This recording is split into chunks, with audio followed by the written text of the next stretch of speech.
ආයුබෝවන් පුතේ හැමෝටම 2026 ආර්ථික විද්‍යාව ප්‍රශ්න පත්‍ර අවසන් වෙලා ව්‍යාපාර අධ්‍යයන ප්‍රශ්න පත්‍රයට පුතාලා සූදානම් වෙන්න ආරම්භ කරන මොහොතක තමයි පුතාලා මම මේ කියන වචන ටික අහන්නේ.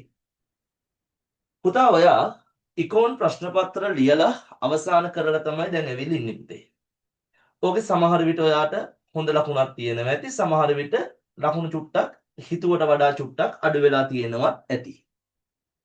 හරි. ඒ ලකුණු ගාන කීයක්ද කියන එක දැන් බලන්න යන්නත් එපා, හිතන්න යන්නත් එපා. සමහර ළමයි ඇතිනේ මේ වෙනකොට ලකුණු ගාන ඔය ෂෙයා වෙච්ච කොහේ හරි මාකින් කෑල්ලක් හොයාගෙන බලපු ළමයි. උන්ට මට කියන්න තියෙන්නේ දැන් ලකුණු අඩු නම් ඒක හිතන්න එපා. තාම මේ වගේ කිසිම වගකීමක් නැතුව එක එක ඔය තැන්වල ෂෙයා වෙන මාකින් බලලා තමන්ගේ හරි වැරදි ගාන බලලා නැති ළමයින්ට කියන්නේ පුතේ බලන්න එපා. හරිද? බලපි උන්ට කියන්නේ හිතන්න එපා. තාම බලලා නැති උන්ට කියන්නේ බලන්න එපා. හරි. දැන් ඔයාලගේ ඔන මුලම පණිවිඩය ඒක. දැන් ඔයාලගේ ප්‍රධාන විෂයන් තුනෙන් ඉකෝන් accounting BS කරන ළමයින්ට මේ වෙනකොට අවසාන වෙලා තියෙන එක ප්‍රශ්න පත්‍රයයි පුතේ. එක විෂයකට අදාළව මේ ප්‍රශ්න පත්‍ර අවසන් වෙලා තියෙන්නේ. තව විෂයන් දෙකකට අදාළව අපිට ප්‍රශ්න පත්‍ර තියෙනවනේ පුතේ. හරි. එතකොට අපි මේ එක විෂයකට ලකුණු 100ක් කියලා ගත්තොත් ඉකෝන් වලට 100යි, BS වලට 100යි, accounting වලට 100යි. මගේ පුතා කියන්න මේ වෙනකොට අවසන් වෙලා තියෙන ලකුණු කීයයිද? ලකුණු 100යිනේ පුතේ. තව අපිට ලකුණු කීයක් ඉතුරුයිද? 200ක් ඉතුරුයිනේ. ඉකෝන් වෙනකොට ICTත් එක්ක BS කරන ළමයි තාම ලකුණු 300 මෙහෙම ඉතුරුයිනේ පුතේ. පැහැදිලිද? එහෙනම් දැන් අපි බලන්න ඕන අපිට මේ ඉදිරි දිනවල ගන්න තියෙන ලකුණු වලින් උපරිම ලකුණු ප්‍රමාණයක් ගන්න එක නේද? දැන් මෙහෙම හිතමු අපි. අපි තුමු ඉකෝන් ප්‍රශ්න පත්‍ර ඔයා බලාපොරොත්තු වෙච්ච මට්ටමට ලියුවේ නෑ කියලා. හරි. එහෙම හිතමු අපි පොඩ්ඩක්. හරි.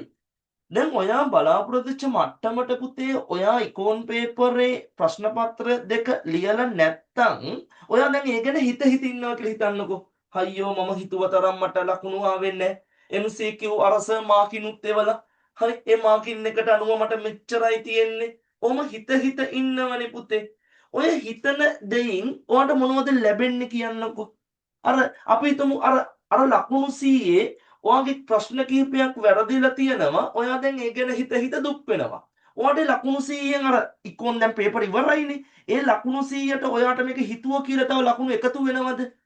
නෑනේ පැටියා. එක ලකුණු 0.5ක්වත් එකතු වෙන්නේ නෑනේ. හැබැයි අර දැන් අපි ගත්තොත් මෙහෙම ඔයා ඔන්න දැන් ඉකෝන් වලට අදාළ ලකුණු 100 අවසන් කරලා විභාග ප්‍රශ්න පත්‍ර බාර දීලා ඇවිල්ලානේ ඉන්නේ. දැන් ඔයාට තව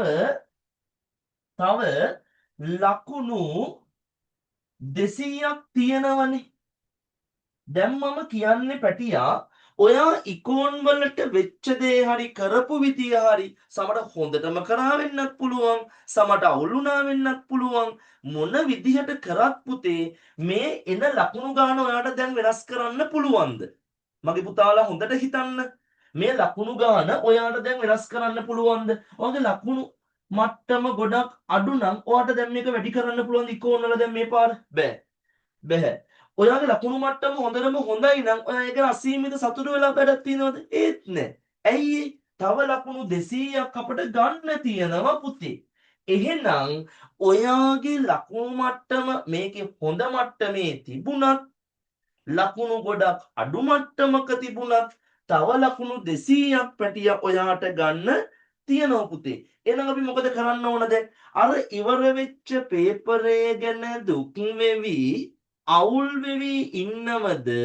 එහෙම නැත්නම් ඉතුරු ලකුණු 200 ගන්නවද?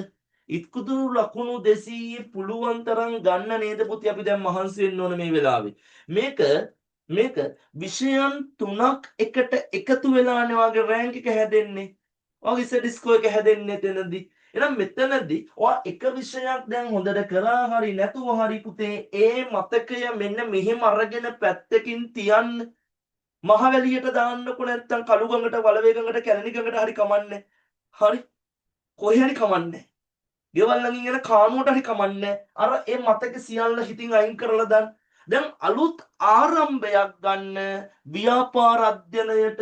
මොකද ඔයාලට BS ඉවර වෙලා accounting වලට පුතේ සැලකිය යුතු දවස් ගාණක් තියෙනවනේ එතනදී. එහෙනම් මෙතන ඉඳන් අලුත් ආරම්භය ගන්න මොකටද? ව්‍යාපාර අධ්‍යයනයට BS වලට. හරි.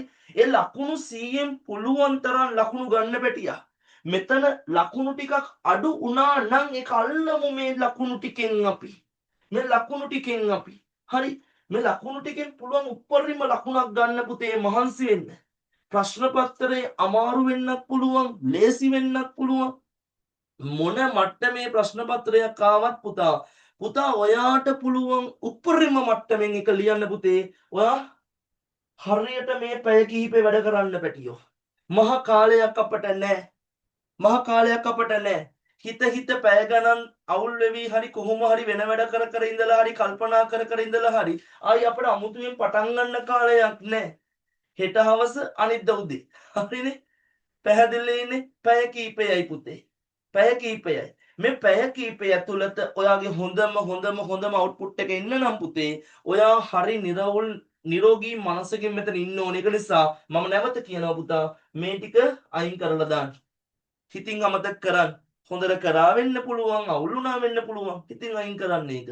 දැන් වැඩ කරන්න පටන් ගන්න මොකටද? ව්‍යාපාර අධ්‍යයනයට පුතේ. එතන ලකුණු තව අපිට පේපර්ස් 4ක් තියෙනවා, ප්‍රධාන විෂයන් 2ක් තියෙනවා, තව ලකුණු 200ක් තියෙනවා. ICT කරලා නම් ලකුණු 300ම තියෙනවා. ගහන්න මේ වෙලාවේ සුපිරිම ගේමක් පුතේ.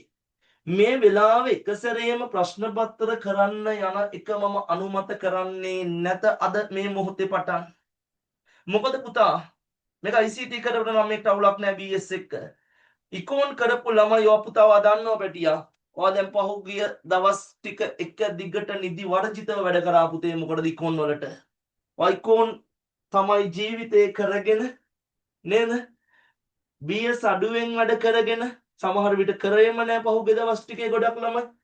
හරි. ඒක නිසා පැටියා මේ වෙලාවේ ඔයාට හොඳම ප්ලෑන් එකක් මම කියන්නම් වැඩ කරලා බලන්න අනිවාර්යෙන් ගේමක් ගහත හැකි පුතේ. මේ වෙලාවේ ඔයාගේ සිලබස් එකේ පාඩම් ටිකක් වේගෙන් ඉක්මනින් පැය කිහිපයක් අරගෙන බලා ගන්න පුතේ. ඒ කියන්නේ මේ පාඩම මුල සිට අගට කටපාඩම් කරන්න නෙමෙයි. එහෙම කරන්න කල් නෑනේ. නිකන් අර පොයින්ට්ස් ටිකෙන් ටට්ටක් ගාලා පාඩම් ටික බලා ගන්න ළමයි. පාඩම් ටික බලා ගන්න පොයින්ට්ස් වලින් ටට්ටක් ගාලා බලා ගන්න. එක සැරේම පේපර් කරන්න ගියාම අමතක වෙලා තියෙන්න පුළුවන් නැත්තම්. චුට්ටක් බලාගෙන ගියාම චුට්ටක් තව හොඳයි කියලා මං හිතනවා පුතේ. හැම අවුරුද්දකම අපේ ළමයින්ට අපි මේ දෙන ප්ලෑන් එකක් මේක. පාඩම් 18 සුපිරියට බලා ගන්න පුතේ. ඉක්මනින් බලා ගන්න. අද රැයකට වෙන් කරගන්න. ඊට පස්සේ අද මේ පාඩම් ටික බලාගෙන හදන්න ප්ලෑන් එකක්. මොකද ප්ලෑන් එක? හෙට දවස් ඇතුළත මෙන්න මේ ප්‍රශ්න පත්‍ර ටික මම කරනවා මෙන්න මේ වෙලාවල් වලදී කියලා ප්ලෑන් එකක් හදාගන්න පුතේ. එතනදී පසුගිය විභාග ප්‍රශ්න පත්‍ර ටික බලන්න එතනදී ඕගොල්ලන්ට හොඳ අවබෝධයක් ගන්න පුළුවන් ඕගොල්ලන්ගේ පේපරේ. හරි නේද? දැන් සමහර පේපරේ තනිකර තියරි එකක් වෙන්න පුළුවන්, හිතලා ලියන එකක් වෙන්න පුළුවන්, දෙක බැලන්ස් වෙච්ච පේපරයක් වෙන්න පුළුවන්. හිස්තැන් සමහරට පුරව ගන්න අමාරුයි කියලා ළමයෙකුට හිතෙන්න පුළුවන්. පුතා ඒවට උදව් ගන්න පුළුවන් අපි YouTube channel එකේ. අපි ඕන තරම් පේපර් කතා කරපුවා තියෙන ඕගොල්ලන්ට. හරි?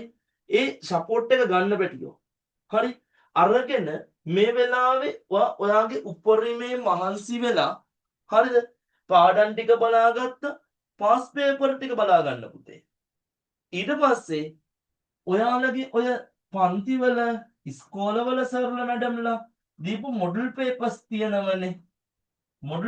තියෙනවනේ. අන්නේ මොඩල් පේපර්ස් ටිකක් තෝරගන්න. පේපර් 10ක් කරන්න බෑ. පාස් පේපර් ටිකට අමතරව පේපර් 5ක් 6ක් විතර අරගෙන හරි පරිස්සමෙන් හිමින්සරේ පැයක් විනාඩි 15ක් පැය විනාඩි 15ක් විතර අරගෙන එක පේපරයක් කරන්න පුතේ හෙට දවසේ. හරි එක පේපරයක් පැය විනාඩි 15 10ක් 15ක් තරම් කරන්න. හරි එතකොට ඔයාට අර BS කියන ට්‍රැක් එකට ඔයායි වැටෙනවා පුතේ. ඔයාලට හුරු වෙනවා. හරි අන්න එහෙම ලස්සනට සුපිරියට ප්ලෑන් කරගන්න අද පාඩම් ටික බලා ගන්නවා. හෙට මම ප්‍රශ්න පත්‍ර කරනවා. මේ වෙලාවේ ඔයාට ෂෙයා වෙයි සමහර විට. ඒ අපේ සර් කිව්වා මේ වෙනවා කියලා අපේ සර් ගෲප් එකටත් දාලා තිබ්බා. සර් කිව්වා මේ වෙනවමයි බලා ගන්න කියලා. සමහර නෝට් පිටින් ෂෙයා වෙන්න පුළුවන්. මං කියන්නේ ඕවට කාලේ නාස්ති කරන්න එපා පුතේ. ඕවට කාලේ නාස්ති කරන්න එපා. මේ වෙලාවේ අරස මොනවද එනවා කිව්වේ කී අනුමාන හොය හොය දුවන්නත් එපා.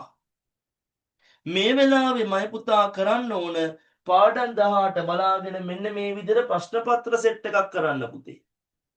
මොකද සර් කෙනෙක් එනවා කියලා 100ක් කිව්වොත් ඒකෙන් 10ක් කොහොමත් එනවනේ පුතේ. එහෙම සම්භාවිතාවක් තියෙනවනේ අනිවාර්යයෙන්ම. එතකොට මගේ පැටවු ටික ඔයාට ඕන ලකුණු 100න් 10ක් ගන්නද මුළු පේපරේම කරලෙන්නද? මුළු පේපරේම කරලෙන්නනේ. එහෙනම් අලුත් අමතර සටහන් කීකේ යාළුවෝ වෙන දේවල්වත් අනුමාන ඔය කිසි දෙයකට බලනවට වඩා පුතේ. හරිද? මුළු පේපරේම කරන් එන්න ආසයි නම් මුළු පේපරේම ඉවර කරලා එන්න ආසයි නම් පාඩම් ටික හොඳට බලා ගන්න, පාස් පේපර් ටික කරන්න, ආයි වේගෙන් කරන්න හැබැයි කොයි පැය දෙකක් ගන්න එපා එක පේපරයකට. හරි? පැය දෙකක් ගන්න එපා.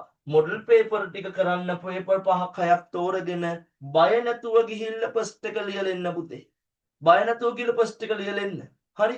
ඔයාලා අනිවාර්යෙන් මේ ගේම් එක ගහන්න පුළුවන් ගේම් එකක්, දිනන්න පුළුවන් ගේම් එකක්. අර මම මුලින්ම කිව්ව කතාවට ආයෙනවා. ඉවර කරලා ආපු ලකුණු 100 ගැන හිතන්න එපා දැන්. ගන්න ලකුණු 200ක් තියෙනවා.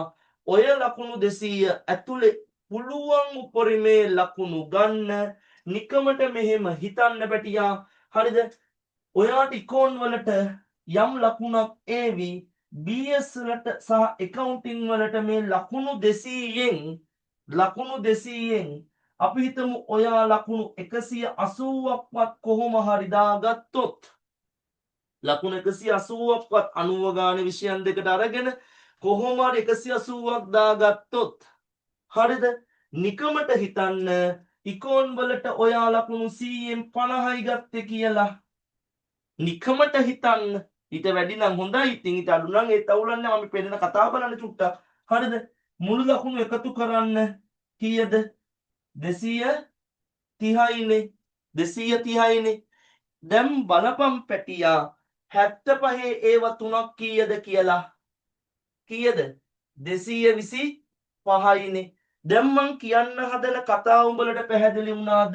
ඉකෝන් වලින් ලකුණු අඩු වුණා නම් ඒ අඩු වුණා කියලා දුක් වුණා කියලා පුතේ තොට ලැබෙන දෙයක් නෑ. උඹ අර 200න් පුළුවන් තරම් ගන්න පුළුවන් ලකුණු ගාන ගන්න මහන්සි වියන්. උඹ මේ ගේම් එක ගහනවා ගේම් එක දිනනවම තමයි. හරිද? පුළුවන් තරම් ගන්න තියෙන ලකුණු ගාන ගැන හිතන්න. අවසන් කරලා ආපු පේපරේ ගැන හිතන්න නැතුව. පැහැදිලිද? එන හැමෝම පරිස්සමෙන් කල්පනාවෙන් BS ෆස්ට් එක සුපිරියටම ගොඩ දාගන්න පැටියා. පාඩම් ටික වේගෙන් බලා ගන්න, පාස් පේපර් ටික බලා ගන්න, තමන් කරන්නේ මොන මොඩල් පේපර් ටිකද කියලා තමන් ප්ලෑන් එක හදා ගන්න අද රැටම. හරිද? හෙට උදේ ඉඳන් ඒ පේපර්ස් ටික කරන්න. අනිද්දා බය නැතුව ගිහිල්ලා ව්‍යාපාරද්දන ප්‍රශ්න පත්‍රය සුපිරියක්ම කරලා එන්න. පැහැදිලිද? එහෙනම් පුතාලා පුංචි දැනුවත් කිරීමක් කරේ. මේක අනුමාන දෙන්නවත් එන්න පුළුවන් දේවල් කියන්නවත් නෙමෙයි. ඔයාලගේ මනස රිලැක්ස් වෙන්න මේක වැඩේ කරේ අපි. මේ වැඩසටහන හරහා මං හිතන්නේ ලොකු දෙයක් ඔළුවට ආව ළමයින්ගේ. මොකද ගොඩක් ළමයි ඉකෝන් එක ජුටක් අමාරු වුණා නම් මේ වෙනකොට මානසික වැඩලා ඉන්න ළමයි ඉන්නව ඇති. උන්ට හිතන්න දෙන එකම දේ තමයි ගන්න තියෙන ලකුණු ගානෙන් උපරිමේ ගන්න. තාම තමන් ඉකෝන් ලකුණු ගාන බලපු නැති ළමයින්ට කියන්නේ පුතේ බලන්න එපා. විභාග ඉවර වෙනකම් බලන්න එපා. ඉවර වෙලා බලන්න. හරිද? කොච්චර කිව්වත් බලන්න හිතනවනේ. අන්න ඒක පුළුවන් නම් පාලනය කරලා තියාගන්න. තාම බලපු නැති ළමයි බලපු ළමයි පුතේ ගන්න තියෙන ලකුණු ගානෙන් උපරිමේ ගන්න. සමහර මේකට ඔයාලා ලකුණු මීට වඩා ගොඩක් වැඩි ලකුණු ගාණක් වෙන්න පුළුවන්. හැබැයි මේ ලකුණු ටිකෙන් අඩු කරගත්තොත් ඔයාගේ රෑන්ක් එක පස්සට යනවා. ඒක නිසා පුතේ ළඟ රෑන්ක් එකකට යන්න. හරි? හොඳ ඒ තුනකට ආසන්න ලකුණු මට්ටමකට යන්න. ලකුණු ගාන නෙවෙදගත්ත අපිට ගොඩක්ම නේද පුතේ? හරි අන්නේ ලකුණු ගානට යන්න වැඩ කරන්න. උඹලා හැමෝටම මේක දිනන්න පුළුවන්. එහෙනම් අනිද්දා බ්‍රහස්පතින්දා උදේ කියන්නේ අපි ඔක්කොම දිනන දවස දිනලා මෙන්න පුතේ. හරි? සුපිරිම ගේමක් ගහන්න. අනිවාර්යෙන් මේ ගේම දිනලම ඉවර කරන්න. අපේ channel එකේ තියෙන මැනේජ්මන්ට් අපි මුල සිට කර මැනේජ්මන්ට් නයිට් එකේ ඕන එකක් බලලා පාඩම් ටික මතක් කරගෙන ආයි පාරක් මේ ගේම් එක ගහලා දිනලම ඉවර කරලා එන්න. හරි? එහෙනම් ජය වේවා හැමෝටම. බුදු සරණයි දේව පිහිටයි. හොඳට ෆස්ට් එක කරලා එන්න. සෙකන්ඩ් එක ගැන අපි ෆස්ට් එක ඉවර වෙලා කතා කරමු පුතේ. එහෙනම් ජය වේවා හැමෝටම.